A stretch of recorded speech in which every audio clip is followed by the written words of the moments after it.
Halo teman-temanku semua di sana. Halo guys, semoga kamu tetap sehat, semangat dan sukses dalam segala hal. Oke, amin ya. Seperti biasa, saya Tafer. Di dalam topik video ini, saya ingin berbagi pengalaman mengenai uang. Kenapa uang bisa merubah segalanya? Ada yang bilang atau ada pepatah yang mengatakan uang bukan segala-galanya. Betul? Betul juga. Nggak salah, ya. Karena uang tidak dapat membeli keselamatan, tidak dapat membeli kesehatan, tidak dapat membeli umur panjang, tidak dapat membeli kebahagiaan. Nah, tapi semua masing-masing itu ada poin-poin tertentu. Maksud gini, kebahagiaan itu kebahagiaan di mana? Yang seperti apa? Oke? Nah, seperti misalkan kebahagiaan itu berasal dari pikiran, hati kita, mood kita saat ini, betul? Ya. Nah, di saat mood kita atau hati kita sedang bahagia, sedang senang, apapun, senang karena masalah apa atau senang memang situasi kondisinya yang memang tuh membuat kita bahagia, dan lain-lain hal. Nah, maupun sebaliknya, terkadang kita ini kan butuh uang dalam kehidupan kita, betul? Ya. Nah, oke. Kita sendiri mengatakan, uang itu bukan segala-galanya. Tapi secara nyata justru kita hidup ini mau itu segalanya kan tetap harus pakai uang, betul? Nah, apakah seandainya kita dalam posisi itu, kita sedang membutuhkan sesuatu atau kita sedang menjalankan sesuatu tanpa uang, sementara lingkungan, situasi, kondisi yang memang dituntut harus ada uang, apakah bahagia? Enggak kan? Betul nggak? Ya, istilahnya malah kan majen ya. Oke. Nah, jadi tergantung daripada kebahagiaan itu kebahagiaan yang mana dulu. Oke, ya. Kesenangan itu kesenangan yang mana dulu? Kedamaian itu kedamaian yang mana dulu? Nah, ya, jadi pepatah uang bukan segala-galanya bukan salah, betul. Tapi segala-galanya yang mana dulu? Oke. Setuju? Nah, tapi sebaliknya, di saat kita memang dituntut untuk melakukan sesuatu atau mengejar sesuatu, apakah cuman hanya kepintaran atau cuman hanya omongan atau cuman hanya giatnya kita, rajinnya kita, tapi tanpa uang nggak mungkin juga kan, ya.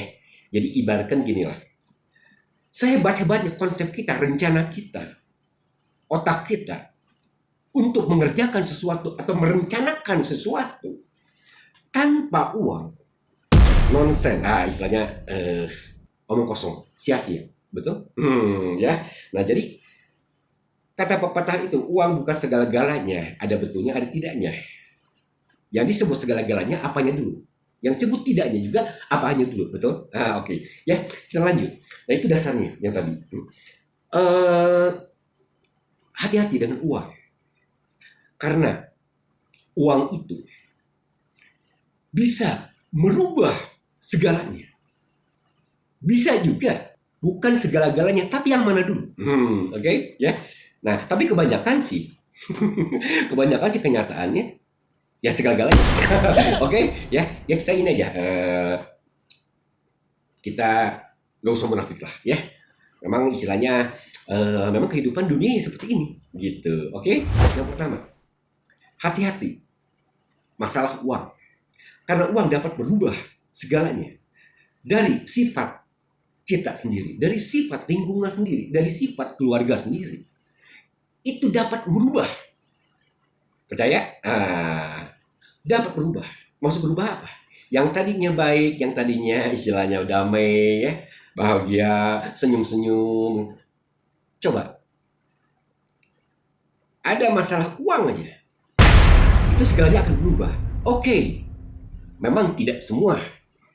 Hanya orang yang memang imannya sangat kuat bulat itu tidak akan berubah oleh masalah uang. Tapi jikalau hanya iman-imanan, dalam arti istilahnya apa? Ya ibadah sih ibadah, mengerti sih mengerti.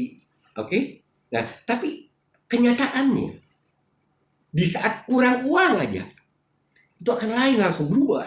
Kecuali yang tadi, iman kita kuat, betul-betul bulat. Oke? Nah, selanjutnya, jadi apa yang harus kita lakukan untuk mencegah semuanya itu? Yang tadinya misalkan keluarga kita atau teman kita atau siapa kita lah yang dekat sama kita, di saat ada uang, ya oke, baik-baik saja. Tapi di saat kekurangan uang atau masalah hutang, masalah pokoknya yang menyangkut uangnya, itu pasti akan berubah. Setuju? Kenapa seperti itu? Ya, memang yang tadi saya bilang, uang bukan segala-galanya dalam kondisi apa dulu? Bukan segala-galanya itu. Oke. Nah, terkadang masalah uang, mau keluarga sendiri, mohon maaf ya, misalkan mau istri kita sendiri, atau misalkan mau suami kita sendiri, atau siapa, keluarga, maupun rekan, itu pasti di saat kita semua atau mereka semua tertekan masalah uang, tanpa disadari dan disadari, pastilah akan berubah. Akan berubah. Justru itulah sifat aslinya. Paham ya? Nah, oke. Nah, jadi apa? Jadi kesimpulannya, masalah uang sebisa mungkin kita bijaksana. Dalam arti di saat kita ada uang atau misalkan kita sedang menjalankan apa, ya, menjalankan ini itu segala macam, bijaksana, dipikir terdahulu sebelum kita melakukan atau misalkan meminjamkan uang atau misalkan pinjam uang atau misalkan mengerjakan sesuatu yang memang menyangkut uang, harus dipikirkan matang sebelumnya. Dan pemikiran kita jangan yang positif-positif, yang enak-enak saja. Wah, gua keluar duit nih, wah, hasilnya bakal hasilnya bakal kaya mendadak, hasilnya bakal pokoknya. Kita harus memikirkan pahitnya. Gimana atau bagaimana, bila mana apa yang kita lakukan itu gagal. Gagal itu apa? Bukan artinya perhitungan kita kurang matang, bukan. Terkadang memang ada juga yang seperti itu, pemikiran kita kurang matang atau kita terlalu buru-buru mengerjakan sesuatu yang memang kita menyangkut uang, mengeluarkan uang atau membayar sesuatu. Oke? Nah, tapi alangkah baiknya kita harus mempunyai dua pemikiran. Satu manis, satu pahit. Yang manisnya, oke, kalau berhasil, kalau sukses, kalau lancar, itulah yang diharapkan, yang diimpi-impikan, yang dicita-citakan. Tapi seandainya ada sesuatu hambatan di perjalanan yang membuat segala sesuatunya itu gagal, bahkan lebih buruk, di luar pemikiran. Nah, di situ kita harus memikirkan dari awalnya, harus memikirkan ke situ juga. Ya, kenapa? Di saat nanti kita memang misal kepengen sih lancar, semuanya lancar sesuai dengan harapan cita-cita, betul? Nah, seandainya kalau memang ada sesuatu yang memang di luar pemikiran, di luar dugaan, ternyata gagal, kita sudah siap. Oke, udah siap. Oh, yaudah. Memang secara manusia kita kesal, secara manusia kita sakit hati, secara manusia kita sedih. Oke, tapi secara mental, secara akhlak, disebabkan kita sudah menyiapkan terlebih dahulu dari awalnya, sudah memikirkan matang-matang sebelum bergerak, ya sudah. Ya paling kita merubah. Coba apa yang salah, apa yang perlu diperbaiki. untuk melangkah selanjutnya. Wow ya. Oke, itu masalah anggap usaha ya. Masalah usaha, masalah kerja ya, masalah dagang misalkan. Oke, nah ada lagi masalah akhlak atau hati atau moral. Hati-hati, banyak orang yang istilahnya menjadi jahat, orang yang istilahnya anggap ya sedikit, mohon maaf, anggap misalkan jadi selingkuh. Kenapa? Karena uang. Oke, ya, karena uang. Nah, memang hal-hal yang seperti itu tergantung daripada manusianya, daripada kitanya. Oke, nah makanya saya bilang uang dapat merubah segalanya. Uang bisa merubah orang yang jahat bisa jadi baik. Percaya? Jadi baik, dia jadi taubat, oke? Ya ceritanya mungkin sampai dia ceritanya jadi suci, ya segala sesuatunya, waduh dia baik banget. Udahlah, kenapa? Karena uang ada mengalir. Coba kalau enggak, memang bisa bisa kuat. Yang tadi saya bilang, imannya harus kuat. Bisa juga malah berubah,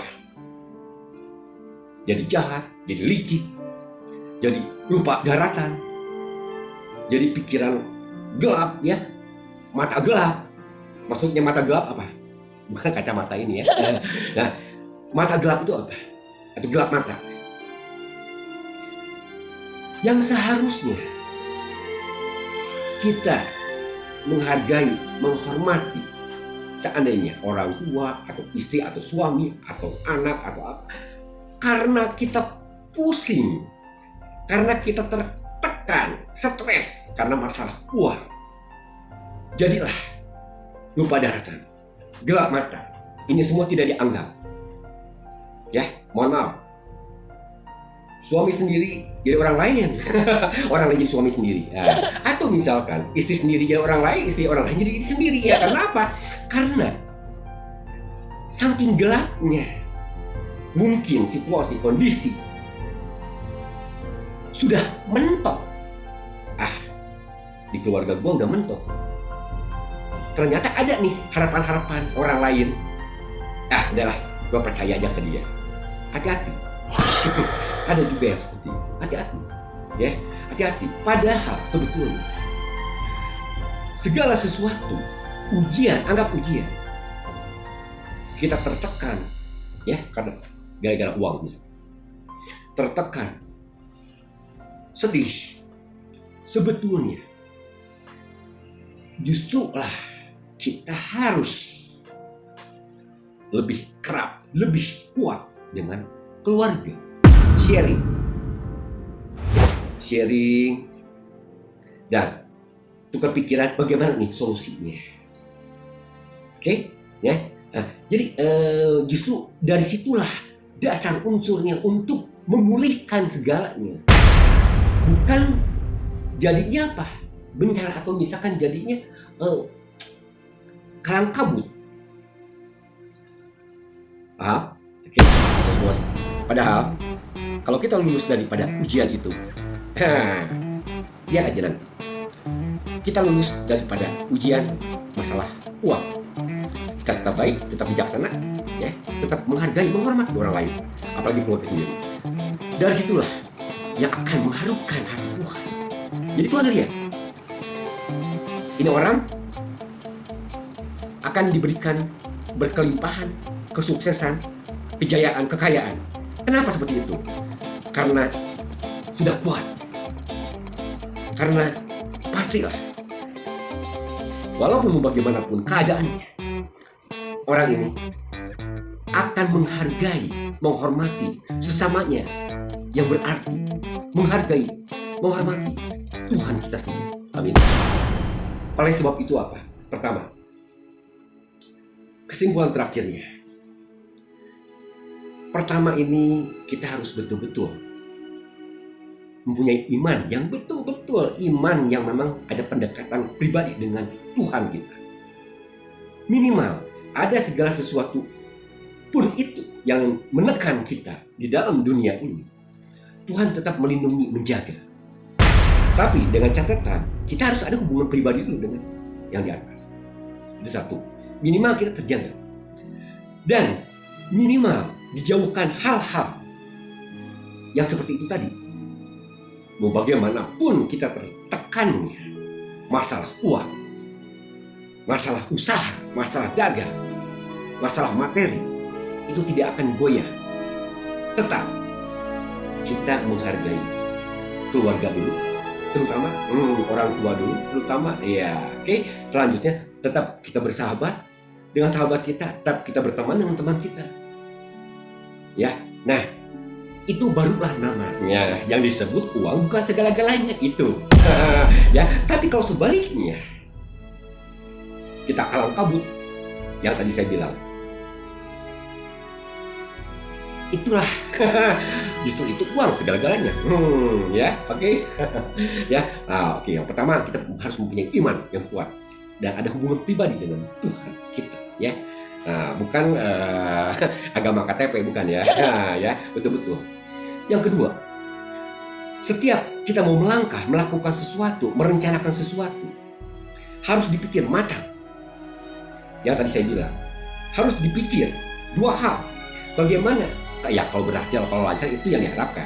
Ya. Tapi bagaimana kalau pahit?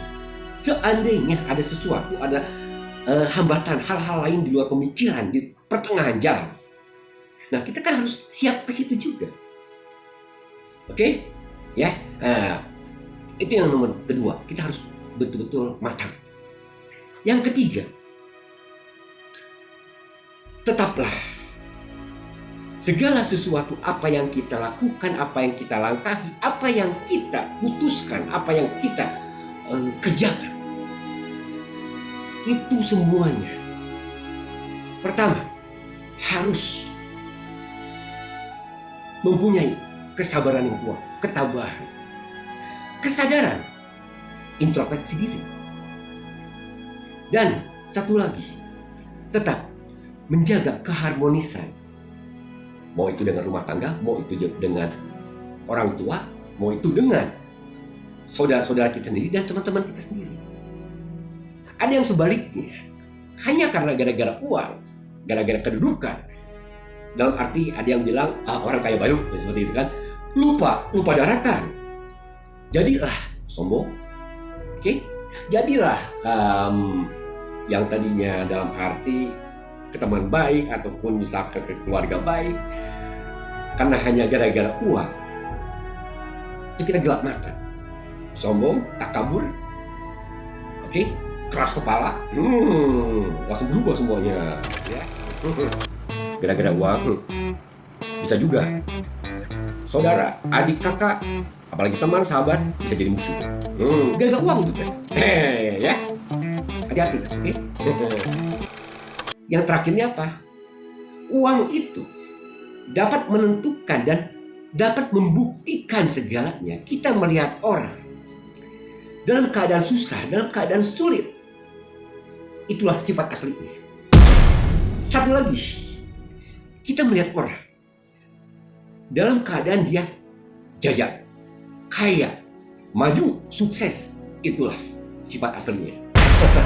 Oke, semoga bermanfaat ya.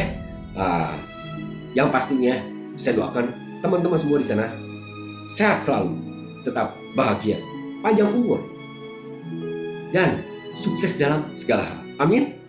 Oke, saya Kak Ferry. Terima kasih banyak. Semoga Tuhan memberkati Anda semua di sana.